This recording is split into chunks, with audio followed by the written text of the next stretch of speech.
Welcome to my channel. Neshamas's story.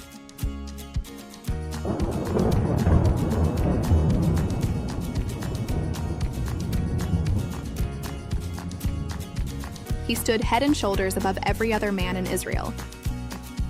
He was handsome, humble, and chosen by God himself to be the first king of his nation. His reign began with stunning military victories and the adoration of his people, and it ended with a witch, a ghost, and a sword through his own body on a blood-soaked battlefield. This is the story of King Saul, the man who had everything and lost it all, whose jealousy consumed him, whose disobedience destroyed him, and whose tragic end serves as a warning across the centuries. He started as a donkey herder searching for lost animals. He ended as a lost soul searching for answers from the dead. What went wrong? Everything.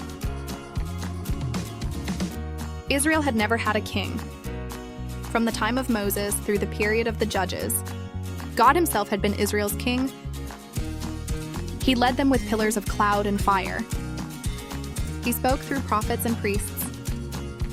He raised up judges to deliver them from enemies. The nation was a theocracy ruled directly by the Almighty. But the people grew restless. Samuel was old, and his sons did not walk in his ways. Joel and Abijah, appointed as judges in Beersheba, took bribes and perverted justice. The people saw corrupt leadership and looked at the nations around them. Then all the elders of Israel gathered together and came to Samuel at Ramah and said to him, "Behold, you are old, and your sons do not walk in your ways. Now appoint for us a king to judge us, like all the nations." The phrase revealed their hearts. They did not want to be distinct. They did not want to trust an invisible God. They wanted to be like everyone else, with a visible king sitting on a visible throne, leading visible armies into battle. But the thing displeased Samuel when they said, "Give us a king to judge us." Samuel was grieved. He had served Israel faithfully for decades. Now they were rejecting his leadership, and more significantly, rejecting God's direct rule. And Samuel prayed to the Lord. And the Lord said to Samuel, "Obey the voice of the people in all that they say to you. For they have not rejected you, but they have rejected me from being king over them. They have rejected me." God understood what was really happening. The demand for a human king was a rejection of the divine king. Israel was trading the perfect rule of God for the flawed rule of men. God told Samuel to warn them, tell them what a king would do. Samuel delivered the warning faithfully. A king would take their sons for his chariots and cavalry. He would take their daughters as perfumers and cooks. He would take the best of their fields and vineyards.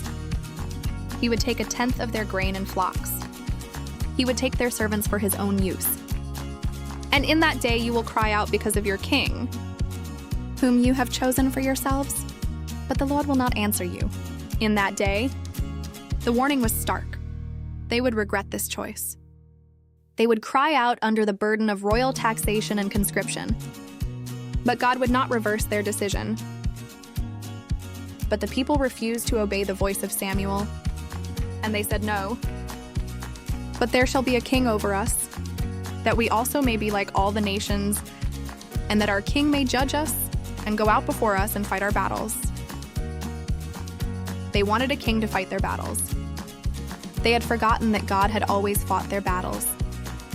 He had drowned Pharaoh's army. He had collapsed Jericho's walls. He had routed enemies through Deborah and Gideon and Samson. But they wanted a human warrior on a human throne. And the Lord said to Samuel, "Obey their voice and make them a king." God gave them what they asked for. Sometimes the most severe judgment is getting exactly what we demand. There was a man of Benjamin, whose name was Kish the son of Abiel, son of Zoror, son of Bechorath, son of Aphiah a Benjaminite, a man of wealth, and he had a son whose name was Saul. A handsome young man, there was not a man among the people of Israel more handsome than he from his shoulders upward. He was taller than any of the people. Saul appeared to be everything a king should be. Tall, handsome, from a wealthy family, physically impressive. He looked the part perfectly. But appearances can deceive. Now the donkeys of Kish, Saul's father, were lost. So Kish said to Saul, his son, take one of the young men with you and arise. Go and look for the donkeys. Saul's introduction was humble. He was not leading armies or negotiating treaties. He was searching for lost donkeys. The future king of Israel was a donkey herder, on an errand for his father.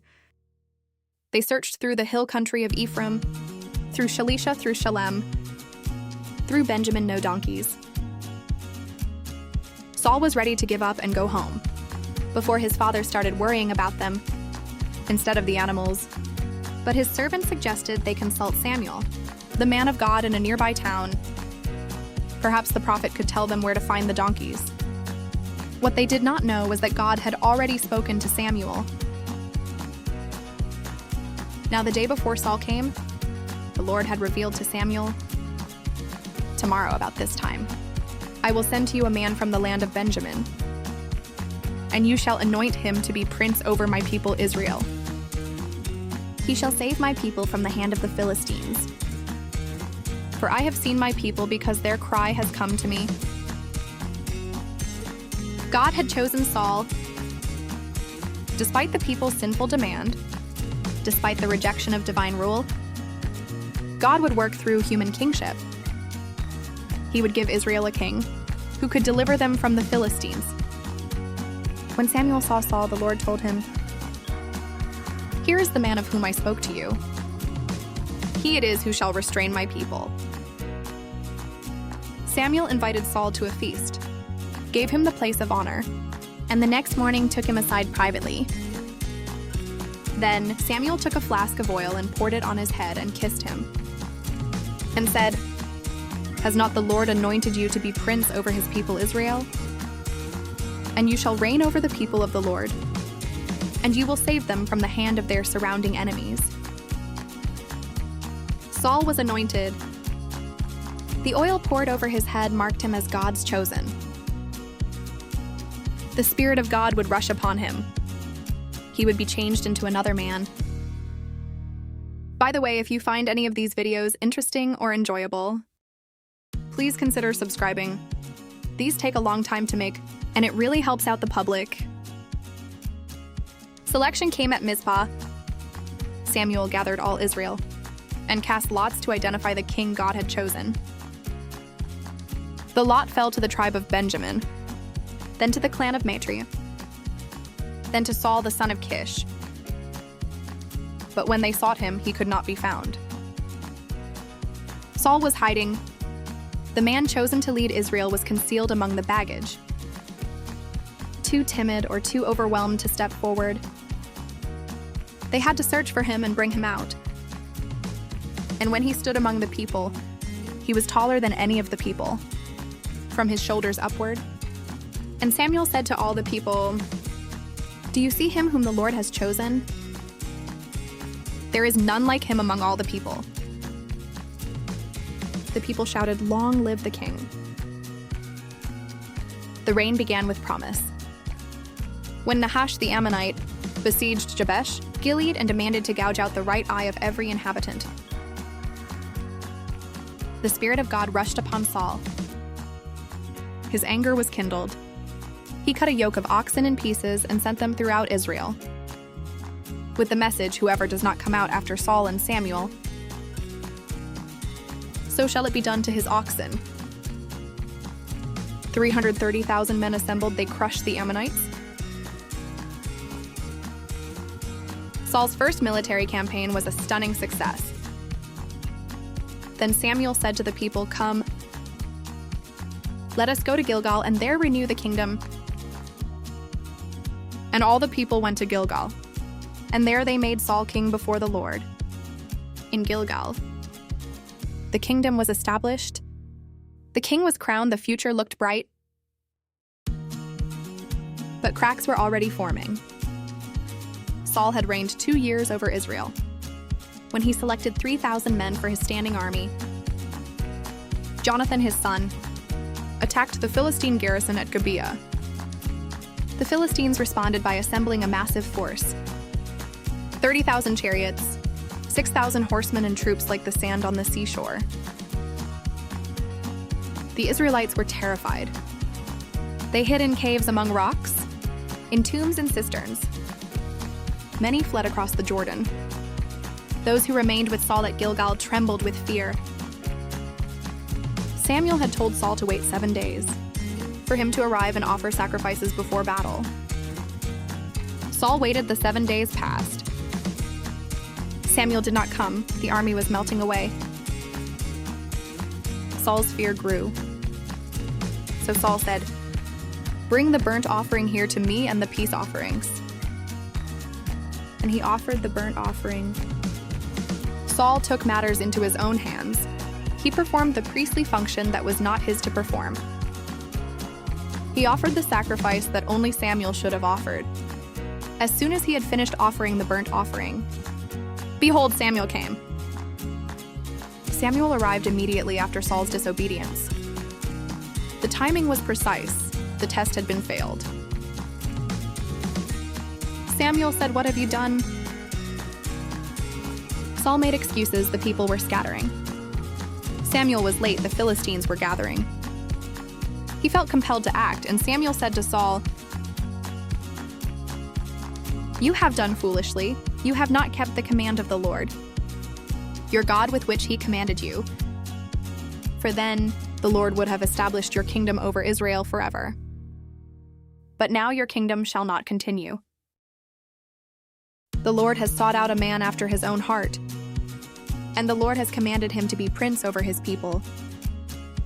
Because you have not kept what the Lord commanded you." But Saul remained king. He continued to reign. He continued to fight battles. He was given another chance, and he failed again. Samuel said to Saul, "The Lord sent me to anoint you king over his people Israel. Now therefore, listen to the words of the Lord. Thus says the Lord of hosts, I have noted what Amalek did to Israel in opposing them on the way, when they came up out of Egypt. Now go and strike Amalek and devote to destruction all that they have. Do not spare them, but kill both man and woman, child and infant, ox and sheep, camel and donkey." The command was total destruction. The Amalekites had attacked Israel's vulnerable rear guard during the Exodus now. Centuries later, judgment had come. Everything was to be destroyed. Saul gathered 210,000 soldiers and attacked.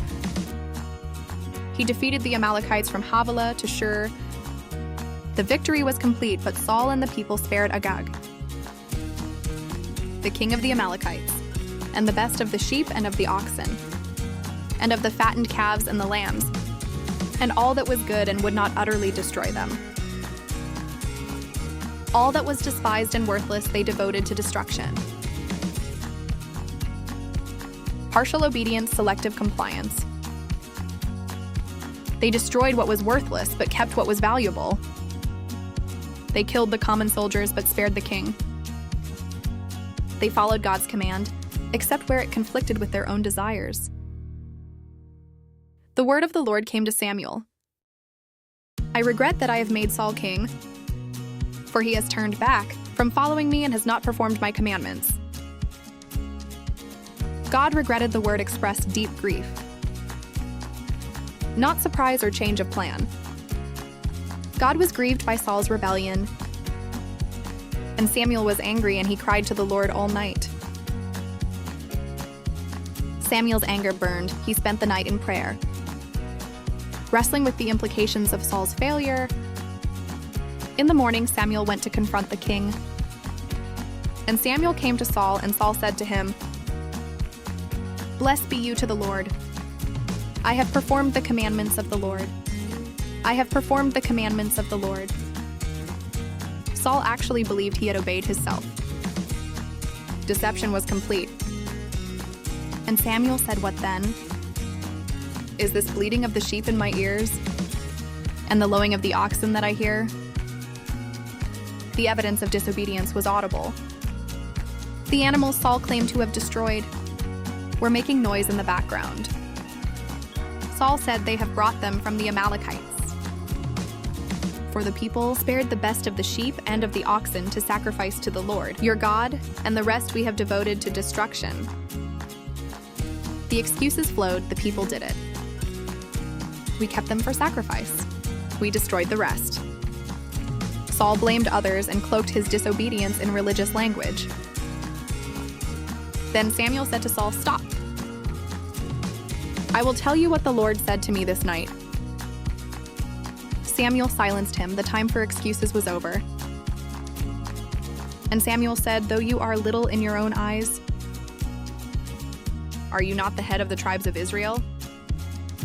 The Lord anointed you king over Israel. And the Lord sent you on a mission and said, 'Go devote to destruction the sinners, the Amalekites, and fight against them until they are consumed.' Why then did you not obey the voice of the Lord? Why did you pounce on the spoil and do what was evil in the sight of the Lord?" The rebuke was devastating. Saul had been elevated from obscurity. He had been anointed by God. He had been given clear commands. And he had disobeyed. Saul continued defending himself. "I did obey. I went on the mission. I brought back Agag. The people took the plunder for sacrifice." And Samuel said, "Has the Lord as great delight in burnt offerings and sacrifices as in obeying the voice of the Lord? Behold, to obey is better than sacrifice, and to listen than the fat of rams. For rebellion is as the sin of divination, and presumption is as iniquity and idolatry." Sígueme, chicos, suscríbete y dale like. Creo este Because you canal have con rejected mucho the word cariño of the para mi Lord. bella audiencia. He has Bendiciones. also rejected you from being king. To obey is better than sacrifice. The words cut through all religious pretense. God did not want elaborate offerings from disobedient hearts. He wanted simple obedience from surrendered wills. Rebellion is as the sin of divination. Presumption is as idolatry. Saul's partial obedience was not nearly good enough.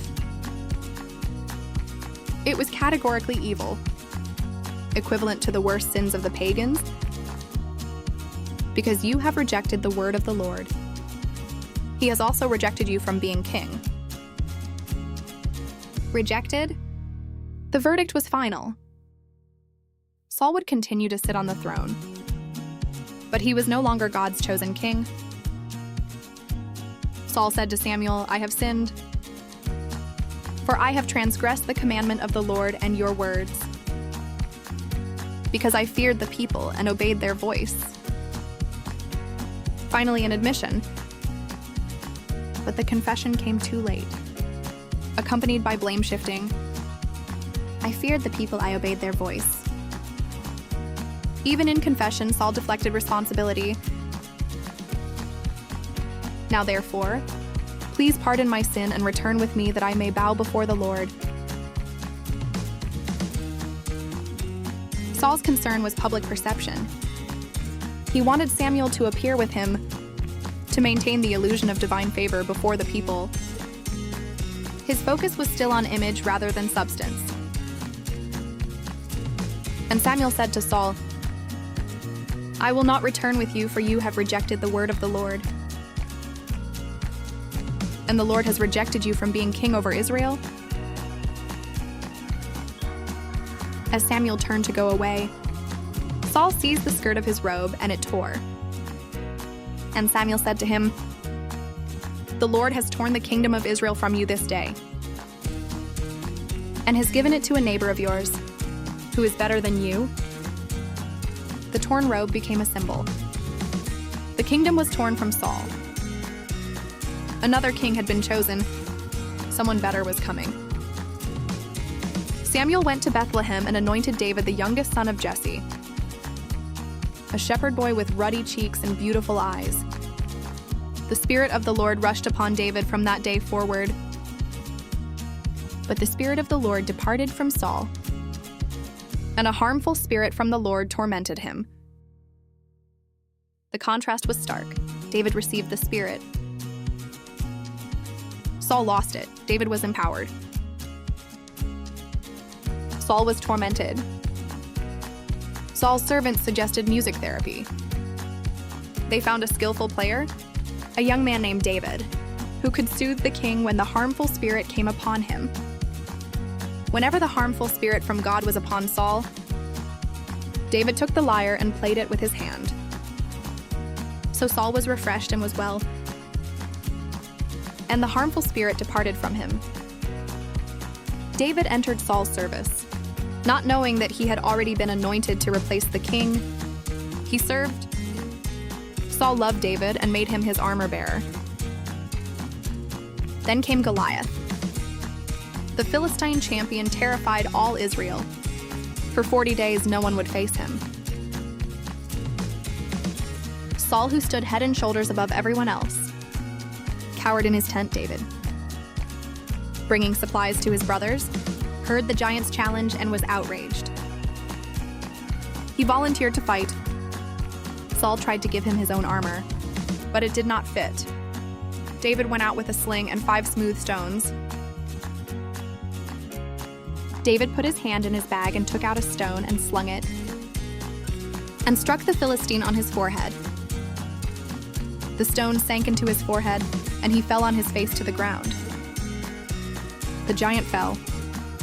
David took Goliath's sword and cut off his head. The Philistines fled. Israel won a stunning victory. As they were coming home, when David returned from striking down the Philistine, the women came out of all the cities of Israel, singing and dancing to meet King Saul with tambourines, with songs of joy and with musical instruments. And the women sang to one another as they celebrated. Saul has struck down his thousands and David his 10,000s. Saul has struck down his thousands and David his 10,000s. The comparison was fatal, and Saul was very angry. And this saying displeased him. He said, "They have ascribed to David 10,000s, and to me they have ascribed thousands. And what more can he have but the kingdom?" And Saul eyed David from that day on. Jealousy entered Saul's heart and never left. From that moment, he viewed David as a rival rather than a servant. The young man who soothed his torment now became the cause of it. The next day, a harmful spirit from God rushed upon Saul, and he raved within his house while David was playing the lyre, as he did day by day. Saul had his spear in his hand, and Saul hurled the spear, for he thought, "I will pin David to the wall." Saul tried to murder David in his own house. The king, who should have been grateful for David's service, now attempted to assassinate him. David evaded the spear twice, and Saul was afraid of David because the Lord was with him, but had departed from Saul. The contrast haunted Saul. God was with David. God had departed from Saul. Everything David touched prospered. Everything Saul attempted failed. Saul sent David on dangerous military missions, hoping the Philistines would kill him. David succeeded brilliantly. Saul offered his daughter Michal in marriage, demanding 100 Philistine foreskins as the bride price, expecting David to die in the attempt. David brought 200. So Saul was David's enemy continually. The remainder of Saul's reign was consumed by his obsession with killing David. He pursued him through the wilderness of Ziph, the strongholds of En-Gedi, the wasteland of Maon. He neglected the Philistines, his actual enemies to chase the man God had chosen as his successor. Twice David had opportunity to kill Saul and refused. In the cave of En-Gedi, David cut off a corner of Saul's robe, while the king was relieving himself, but would not harm the Lord's anointed. At Saul's camp, David took the spear and water jug from beside the sleeping king, but would not strike him each time. David demonstrated his integrity. Each time Saul briefly repented, and each time Saul returned to his murderous pursuit. The end came on Mount Gilboa. The Philistines gathered for war against Israel. When Saul saw their army, he was afraid, and his heart trembled greatly. And when Saul inquired of the Lord did not answer him either by dreams or by Urim or by prophets. Heaven was silent. The God whom Saul had rejected would not speak to him. The king who had disobeyed divine commands could not receive divine guidance. In desperation, Saul sought a medium, a witch at Endor, to conjure the spirit of the dead Samuel. Then Samuel said to Saul, "Why have you disturbed me by bringing me up?" Saul said, "I am in great distress, for the Philistines are warring against me, and God has turned away from me and answers me no more, either by prophets or by dreams. Therefore I have summoned you to tell me what I shall do." And Samuel said, "Why then do you ask me? Since the Lord has turned from you and become your enemy, the Lord has done to you as he spoke by me. For the Lord has torn the kingdom out of your hand and given it to your neighbor David, because you did not obey the voice of the Lord and did not carry out his fierce wrath against Amalek. Therefore the Lord has done this thing to you this day. Moreover, the Lord will give Israel also with you into the hand of the Philistines, and tomorrow you and your sons shall be with me. Tomorrow you and your sons shall be with me." The prophecy was death. Saul would die in battle, his sons would die with him. The kingdom would pass to David. Then Saul fell at once, full length on the ground, filled with fear because of the words of Samuel. And there was no strength in him, for he had eaten nothing all day and all night. The next day the battle went badly for Israel. The Philistines pressed hard. Jonathan and 2 other sons of Saul were killed. Saul himself was badly wounded by archers. Then Saul said to his armor-bearer, "Draw your sword and thrust me through with it, lest these uncircumcised come and thrust me through and mistreat me." But his armor-bearer would not, for he feared greatly. Therefore Saul took his own sword and fell upon it. Saul died by his own hand. The king who had been anointed with oil ended impaled on his own sword. The man who stood head and shoulders above Israel fell on the slopes of Gilboa. The Philistines found his body, cut off his head, stripped his armor, and hung his body on the wall of Beth-shan. The men of Jabesh Gilead, remembering how Saul had rescued them at the beginning of his reign, retrieved the bodies and gave them proper burial. David lamented the deaths of Saul and Jonathan, how the mighty have fallen. He honored the man who had tried to murder him, mourning both the fallen king and his beloved friend. The story of Saul is a tragedy from beginning to end. He began with every advantage: height, appearance, divine selection, the Spirit of God. Yet he threw it all away through partial obedience, jealousy, and stubborn self-will. His failures reveal truths we must not ignore. Partial obedience is complete disobedience. Saul thought he had obeyed enough. He destroyed most of the Amalekites. He kept only the best animals and those for sacrifice. But God's command was total destruction, and anything less was rebellion. We are tempted to negotiate with God's commands, We obey the parts that suit us and ignore the parts that cost us. We follow where it is convenient and compromise where it is difficult. But selective obedience is still disobedience. To obey is better than sacrifice.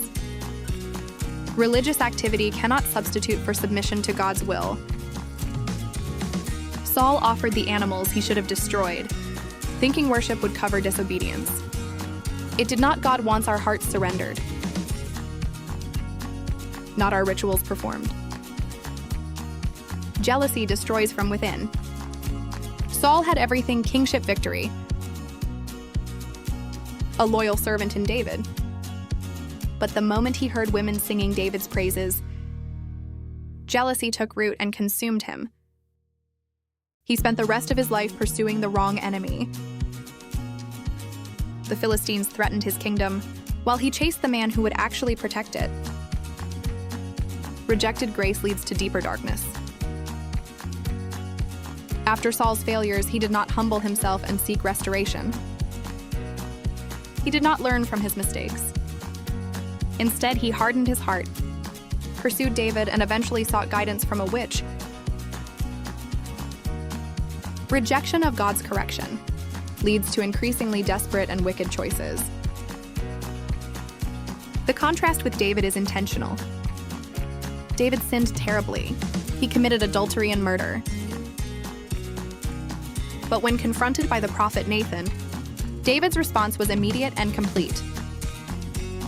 I have sinned against the Lord. He did not make excuses. He did not blame others.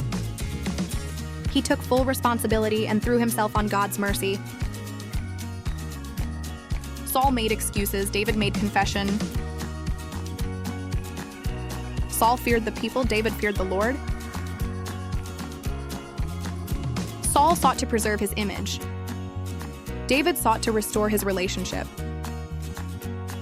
The difference was not the severity of their sins, but the reality of their repentance.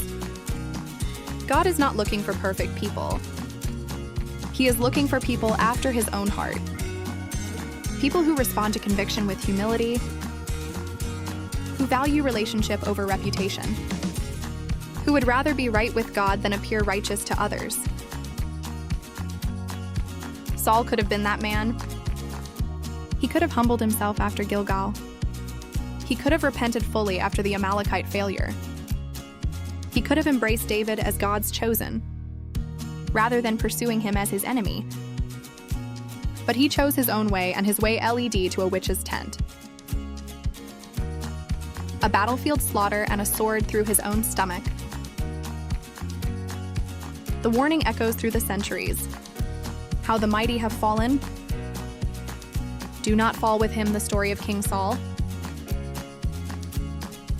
From chosen to rejected. The tragic fall of Israel's first king. Complete video script, approximately 4,300 word.